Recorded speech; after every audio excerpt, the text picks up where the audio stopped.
আজ ৭৮তম স্বাধীনতা দিবসে আমার শঙ্খ ঘোষের একটি কবিতা ভীষণভাবে বলতে ইচ্ছে করলো। আজ সমাজ ব্যবস্থায় এটাই সত্যি।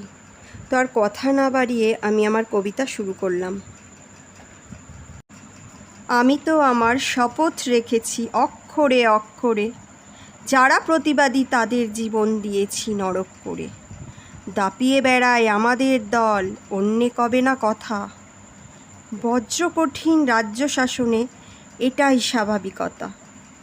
গুলির জন্য সমস্ত রাত সমস্ত দিন খোলা। বজ্র কঠিন রাজ্যে এটাই শান্তি শৃঙ্খলা।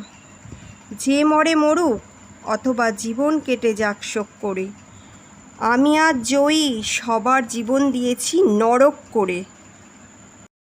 ধন্যবাদ।